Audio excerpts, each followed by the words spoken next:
You wake before the alarm. You always do the night before a crossing. The apartment is cold.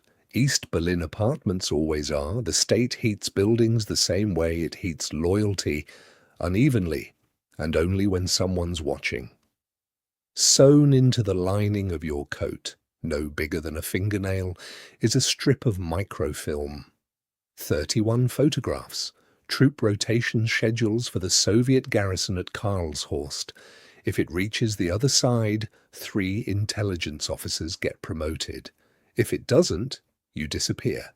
And so does everyone whose name is written down as having helped you. You have 4 hours to walk 2 kilometers. You don't rush. Rushing is what gets people rushed into a Trabant with no windows. You pass a newspaper kiosk. The vendor doesn't look up, which means either he's genuinely uninterested or he's already made his call. You'll never know which. That's the job, living inside a sentence that never finishes.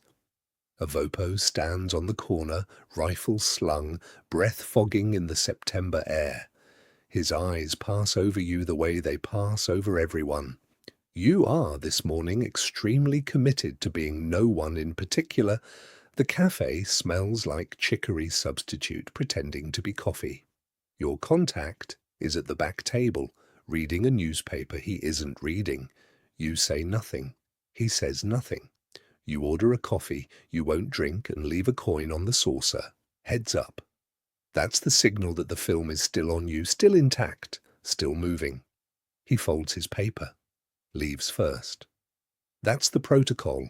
Never leave together. Never arrive together, never be together in any sentence a report could later construct. You give it 6 minutes, you count them in your head, because a watch glanced at too often is a watch that gets noticed. Friedrichstrasse. The death strip runs alongside it now, barbed wire, raked sand, watchtowers spaced like teeth. A year ago you could have walked this whole street without thinking about it. Now every building near it is a decision. Checkpoint. Charlie waits at the end of the block. A wooden booth, a striped pole, flags on both sides pretending this is a border between nations and not a scar down the middle of one city. Your pulse does something you don't authorize. The GDR border guard is young, younger than you maybe. That's almost worse. Young guards want to prove something. He asks for your papers. You hand them over with the specific, unhurried calm you've practiced in a mirror more times than you'd like to admit. Purpose of travel? Visiting my aunt, West Side. She's unwell.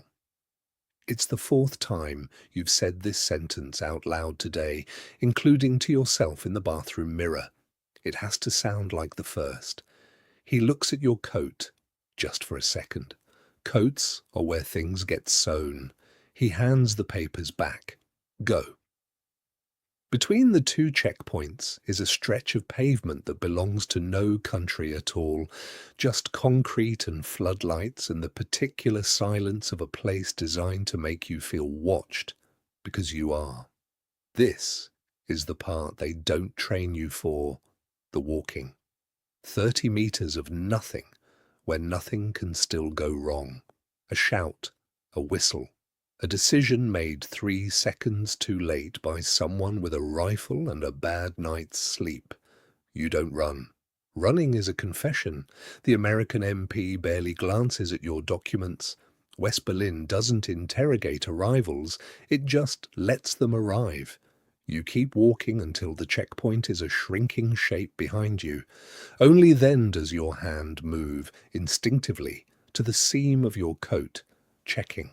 Still there, still yours to deliver.